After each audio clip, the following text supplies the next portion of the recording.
आज Doubtnut app download करें। Doubtnut पर अपने सभी गणित, रसायन विज्ञान, भौतिक विज्ञान और जीव विज्ञान के डाउट्स का करो सफाया। बस प्रश्न की फोटो खींचो, एक ही प्रश्न को क्रॉप करो और तुरंत वीडियो सोल्यूशन पाओ। अभी डाउनलोड करें। पहाड़ों की घुमावदार सड़क समतल ना होकर बाहर से कुछ उठी हुई होती है, क्यों? ठीक है, तो अगर दोस्तों सड़क बना ले, पहाड़ बना लेते हैं। चलिए, ये पहाड़ बना लिए, प्रतीकात्मक चिन्ह। अब यहाँ पर सड़क का निर्माण कर लेते हैं। तो सड़क कुछ इस तरीके से जाएगी, ठीक है, इस तरीके से। अब ये जो सड़क है इसको हम कुछ इस तरीके से बना सकते हैं, कुछ इस तरीके से, ठीक है। ये सड़क हो गई, ठीक है। अब ये कुछ इस तरीके से गई हुई है सड़क, ठीक है। उसके पश्चात यहाँ से वापस आ गई और यहाँ से वापस कुछ इस तरीके से आई हुई है, ठीक है दोस्तों, इस तरीके से। अब उसके पश्चात यहाँ पर समझते हैं कि यहाँ कोई कार चल रही है, ठीक है। ये कार यहाँ से चली और आगे जाएगी। अब आगे क्या करेगी, घुमावदार सड़क है, मुड़ कर जाएगी, फिर इस तरीके से मुड़ कर ऊपर की ओर चलेगी, ठीक है। तो दोस्तों कार जो है हम चाहेंगे किसी भी तरीके से बाहर ना गिर जाए, ठीक है, क्योंकि बाहर गिरेगी तो क्या है, खाई, ठीक है। पर्वत से गिर गई तो कोई जिंदा नहीं बचेगा, इस तरीके से चांसेस हो सकते हैं, ठीक है दोस्तों। तो हम चाहेंगे दुर्घटनाग्रस्त ना हो और सभी सुरक्षित गति कर पाए, ठीक है, सुरक्षित तरीके से अपने गंतव्य तक पहुंच जाए। तो उसके लिए पहाड़ों की घुमावदार सड़क को समतल ना करके बाहर से थोड़ा सा उठा दिया जाता है, ठीक है। मतलब अगर यहाँ पर जो समतल इस तरीके से बन रहा था, ठीक है, किस तरीके से, इस तरीके से, वो अब इस तरीके से बनेगा, ठीक है दोस्तों। तो जो कार पहले इस तरीके से रखा हुआ था, वो कार अभी चलते वक्त कुछ इस तरीके से रखा हुआ आपको मिलेगा, ठीक, ताकि उस पर लगने वाला जो बल आघूर्ण है बाहर की तरफ गिरा देगा गाड़ी को, अंदर का चक्का उठाकर उसको हम संतुलित कर सके। किस तरीके से, समान बल को और भार को, दोनों के जो यहाँ पर मान आएंगे, ठीक है। तो भार ऊर्ध्वाधर नीचे की ओर, समान बल कुछ इस तरह ऊपर की ओर लगेगा। तो इस तरीके से जो मान आएंगे ना दोस्तों, वहां पर समान बल का एक अंदर की तरफ कार्य करेगा घटक और एक कार्य करेगा यहाँ mg के लिए। तो इस तरीके से ये जो अंदर की तरफ कार्य करने वाला घटक है वो बाहर की तरफ कार्य करने वाले अब केंद्रीय बल को संतुलित करेगा, ठीक है। तो चलिए सर्कुलर मोशन यहाँ पर हम समझ लेते हैं, ठीक है, वृत्तीय गति समझ लेते हैं। देखिए, कार के लिए दो संभावित स्थितियां मैंने आपको यहाँ पर दर्शाया हुआ है। पहला क्या है, अगर सड़क जो है वो सीधा है, ठीक है, मुड़ा हुआ नहीं है, बाहर से उठा हुआ नहीं है।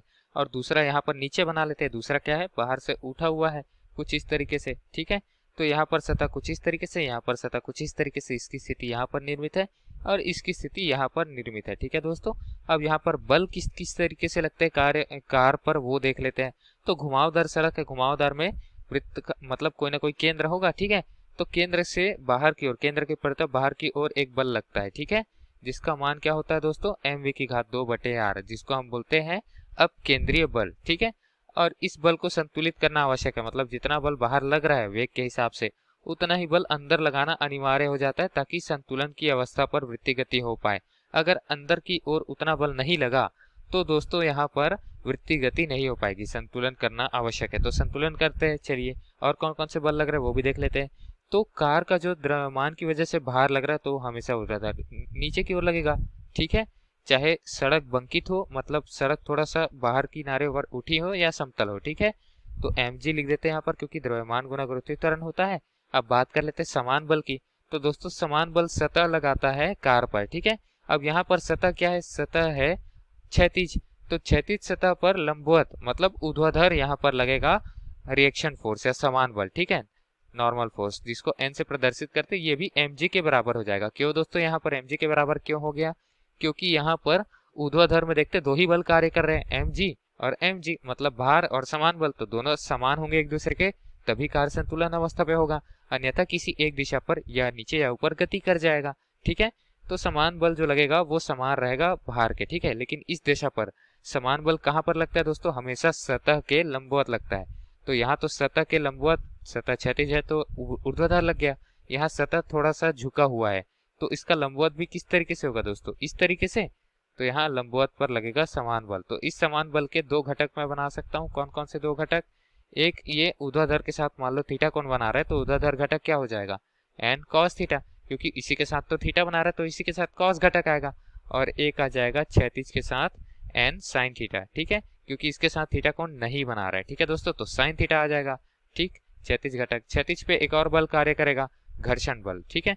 तो घर्षण बल क्षैतिज पे कार्य नहीं करेगा, घर्षण बल कार्य करेगा वास्तव में यहाँ पर जो सतह दिया है उस पर अंदर की तरफ, ठीक है, इस तरफ, ठीक। तो उसको दर्शा दे, यहाँ पर जो घर्षण बल है वो इस तरीके से कार्य करेगा, ठीक है। और घर्षण बल क्या होता है, समान बल गुना घर्षण गुणांक म्यू एन, ठीक है।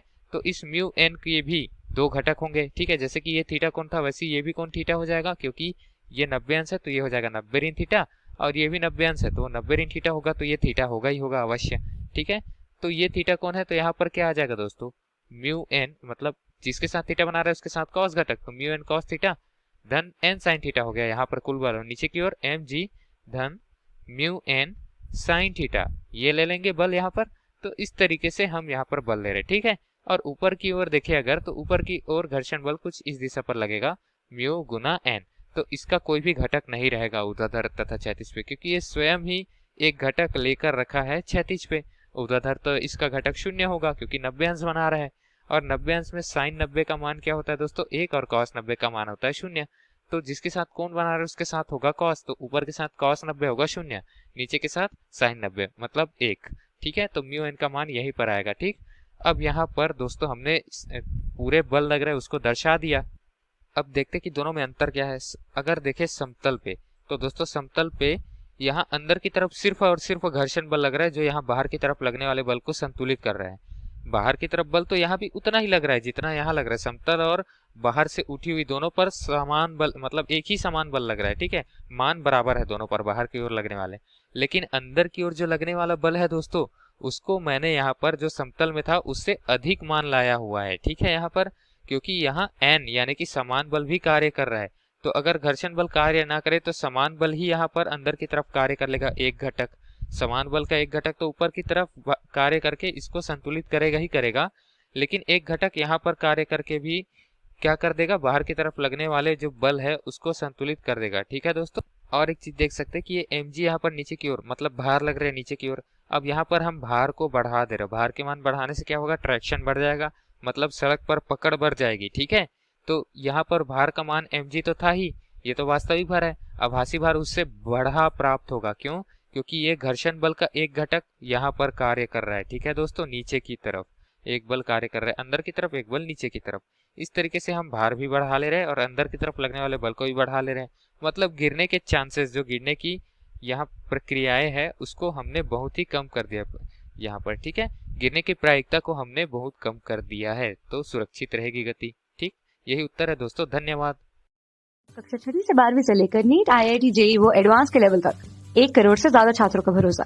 आज ही डाउनलोड करें डाउटनेट ऐप या व्हाट्सएप करें अपने सारे डाउट्स 8400 400 400 पर।